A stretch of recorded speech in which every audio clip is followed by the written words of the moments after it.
Hi Aries, welcome to Higher Source Tarot for your April 2022 mid-month tarot reading.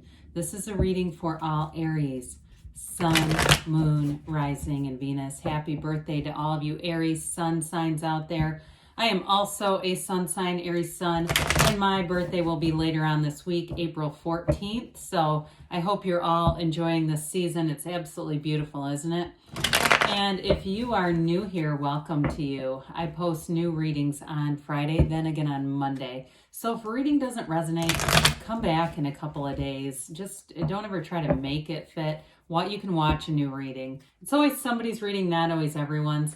However, I will say that you attract the readings. Did you know that? So for some reason, you may be attracting things too. So sometimes maybe there's more information. It's just not in your current energy, and that's why it seems out of resonance. But anyway, Fridays are a general reading. Mondays are a different style every week. So today's reading will be a more detailed Celtic Cross style reading. Next week, it'll be something totally different. So if you like tarot and you like the channel, I'd love to invite you to subscribe to Higher Source Tarot.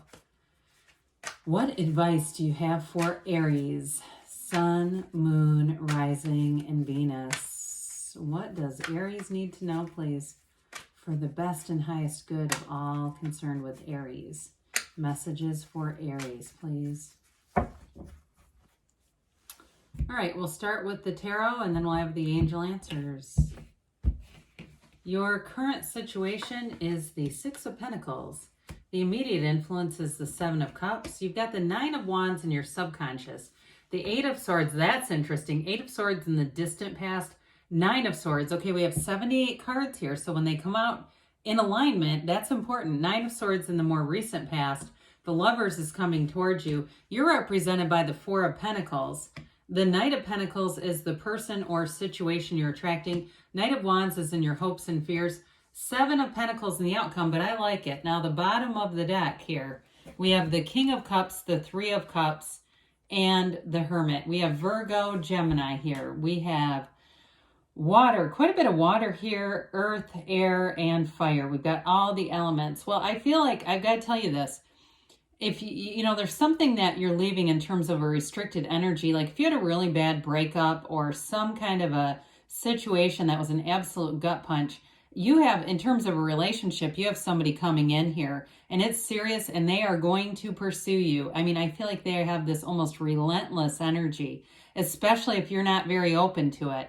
And I know you can't really, it's like we talk about, Taurus doesn't like to be pushed, either does Aries, but I do feel like this person will be creative about it too. Now, for some of you, it could be a reconciliation with this Three of Cups showing up here.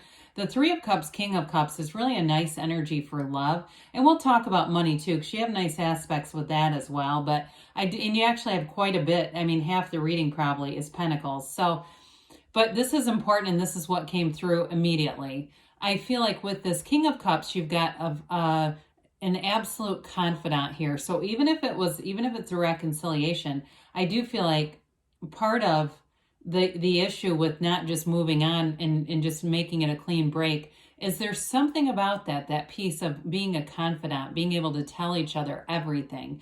Their souls were bared here. The humanity was bared. We didn't care. And, you know, it's like you let it all out because you had nothing to hide. And I do feel like for some, that's what keeps you coming back. Now, in them too. But for others of you, it's really a mature energy. The King of Cups is an absolutely fabulous partner. The Three of Cups represents celebration, but this is often a card of engagement, celebrating an engagement or a serious commitment, a renewal of some sort. Now, with the Hermit's a deep spiritual card and teacher. It is your higher wisdom coming through, telling you you are on the right path. It's a card, though, of being in deep in meditation and not screwing around too much with social media. I'm not huge into ET stuff, but there is a lot of it out there. And at some point, I'd love to visit Boulder, Colorado. Not that I'm trying to say they're strictly about ETs, but there's a lot of, there's a lot of that sort of stuff out there. Anyway, I was listening to somebody talking about different studies and research or whatever, and they're saying, look, if you're afraid they're going to control us, look at you looking at your phone You're already being controlled. That phone has people. And so with the Hermit energy, that's where you disconnect from society, but not humanity. You go within, and I feel like somebody here really gets straight with themselves, with the universe, with the God of your understanding, and it all begins right there. The Hermetic principle behind the Hermit is know thyself. When you know yourself, you know the universe. I do feel like you're ready for a relationship, or if you're in one, it's going to move forward in a very serious way. And it's beautiful. There's a beautiful evolution here. Well, we've got something with this Seven of Cups peeping out over the Six of Pentacles. So there's going to be some choices here. And you have 2 sevens here, I believe just 2. Sevens are all about successful conclusions. So even though the Seven of the Cups can be a bit of an up in the air, uncertainty, not sure which way to go, the Six of Pentacles brings more stability into that. Again, it goes back to the principle of the Hermit. It's meditate, quiet the mind, get in alignment, and the answers will be very clear to you. And also, too, don't ignore your intuition. We have a huge problem with that in this world. People know the universe is communicating with them, and they deny it. Okay, and it comes through all different ways. You attracted this reading, like I said at the beginning. So it can be things through this. It could be things through phrases that you hear, or dreams that you're having, or just that feeling, that constant feeling of knowing. That's the universe communicating with you and your higher self. So with the Six of Pentacles, you have it's a wonderful energy of reciprocity. So those of you that are wondering about work, you have both the 6 and the 7. So there's an evolution and build of making gains here. And I do feel like, too, some of you are going to be a little bit more structured with money. You're just going to be, especially if you've been spending more than you normally would, like you had an increase and you kind of just blew through some money because it was fun, honestly. I do feel like you're going to get back into a place of being a little bit more aware and conservative, but it's not because of lack. It's more of just prudence, like we talked about, just being a bit more conservative. But with the Six of Pentacles, you do get paid for work there. Anything you're putting out, if you're doing something extra for a bit too, like if you spent a little more on something and you went, oh God, with this Four of Pentacles, I need to get some order back. I do feel like you're gonna be making gains with that. So the Nine of Wands is in your subconscious, okay? And so with this energy, he's the wounded warrior, but he's got a conquering spirit. I do feel like for some of you, though, you got to change something down in that subconscious area from just being a survivor to a thriver. Okay, we want to be in the mindset that life doesn't have to be difficult. Life can be easy, and you've paid the price of contrast. You've already lived it. You are not here to have more contrast. You're here to find the joy of the journey. And so with this Nine of Wands, nines are about realizations, and that part I actually do like being in that position because it tells you there's a new beginning. And some of you may say, yes, I've been doing NLP. I've been doing the Sedona method, the, Lester Levinson, whatever, I'm doing it all. Well, it's making a difference because this is like a turning point. So your subconscious says Aries is supposed to be abundant. Aries is supposed to have prosperity. So I need to arrange this. I need to attract situations that feel like abundance and prosperity. Well, you've got in the distant past, I like to see this one in the way back. This one's in the rear view mirror where it belongs. You had something very restrictive, and you have it, you've got that gauze blindfold. You've got it here, but you've got it on that wounded warrior too. Something about this, I do feel like you had a situation that was devastating. It felt like you may have not been totally yourself in a relationship, or if it was a job, it felt like almost like you had to be in it. Like it was, you felt very trapped in this, very confined in this. It had to end. Listen, I've been through it myself where the universe came up with an exit plan unbeknown to me. And I knew what I wanted, but I didn't want that route necessarily. And so I do feel like what happened here was you called it forward. Whether you wanted it delivered through that method is another story. But you can't stay in. And it evolved into this, okay? So it may have caused some heartaches, some headaches if it was a job that really sucked, but it was paying the bills and you lost it. It's this kind of energy, but it's all about that setup that comes after what we think is a setback. It really is being set up for something better. And so again, you've got another 9 here. They're telling you you've learned the lesson. The darkness in the cards too indicates the shadow aspects. And it really does relate back to the Hermit. We want to embrace that shadow. We don't try to run from it, because the shadow is the greatest guide into the light. And so as we move into the reading, I mean, we've got some wonderful aspects here as we get into, this is the energy coming towards you, the Lovers.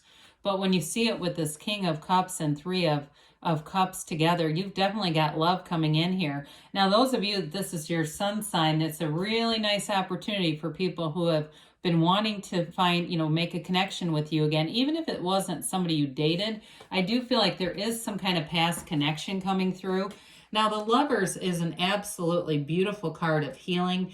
In the journey of the major arcana, the Fool represents your soul. And when the Fool meets the card of the Lovers, this is when the Fool or the soul learns to experience full, rich relationships. That's what you've got coming on. I mean, it's deep. And this is also a card of making a major choice, but it really is about healing. It's of love. It's being from that place, that highest place, higher love.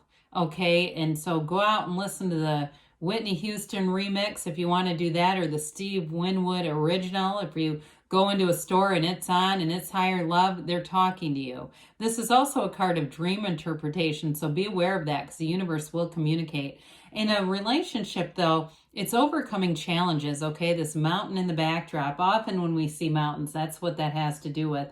It's in the Nine of Wands, too. It can be a card of fertility for some, but it's definitely a relationship that absolutely changes your life. It's the kind of relationship where it's like a match made in heaven. And it all represents your higher consciousness. It goes back to this Archangel Raphael. It's a card of great protection, care, love, support. You can't go wrong with it. Well, you're represented here by the Four of Pentacles. Now, the initial impression I got for this, for some of you, was about being hesitant about being open to love. Like being like, look, I'm stable enough. I've got good friends. I'm going out. I'm not really looking to attract another psycho. Okay, I get somebody who's like, I don't want to attract that mess again. But it's time to be open. When we go through life with a noisy mind and an armored heart, we don't connect on the level that our soul thrives in. And so it's time to put down the guard, okay? Be open to it, because you've learned. It's already in the cards. You've learned the lessons. And that's the biggest thing. When we won't learn a lesson, it keeps showing up in a different pair of pants. You've learned it, so you can be open. Now, I mentioned before, on a more mundane level, this is about being conservative with money, because fours are about measurement and order. So again, you may be looking at your finances and deciding, I'm just going to be a bit more conservative this year round. I feel like it's a year-long thing too. And it's not, again, it's not about lack. It's just about wanting to see more in the bank, wanting to feel just a little bit more secure. I'd say do it. There's nothing wrong with saving. Well, the Knight of Pentacles, this is the person or situation you're attracting. I'm telling you, this person is going to be relentless about winning you over. They won't take no for an answer, but they will, they will take it and then come back. Okay. So it's like, I feel like they have a real commitment to this relationship and they want to see it through for the long term. Now, in terms of money, though, this is a long-term financially stable energy. The Knight of Pentacles, anything financial, this I always say is measure twice, cut once. You don't make a mistake with this. You will not look back at this time of your life and say, oh, Jesus, if I would have done this differently. This is being on the right track with money especially. Anything really material, though, making any kind of purchases in this energy is great, because you will look at contracts with discerning eyes. You'll ask all the right questions and you won't be in a rush. All right. And so that's when we get into those impulsive energies that sometimes we go, how do I slow this down? Speaking of high speed, here comes the Knight of Wands charging in. This is your hopes and fears. So some of you, I do feel like you're manifesting a very passionate relationship where there's a lot of chemistry and magnetism and sexual chemistry as well. And it's fun in a relationship. This is laughing. It's going out. It really is being uplifted. It could be another fire sign for some of you. Now, in terms of money in that part of the reading, I do feel like in your hopes and fears, your mind will tell you, don't be so impulsive. I feel like you're going to get that, but it comes from your higher mind, just telling you to slow down a little bit. Well, we've got the Seven of Pentacles here. You're manifesting. Money does grow on trees in the tarot. You've cultivated the gardens of your mind and it's showing up around you. It's a wonderful card.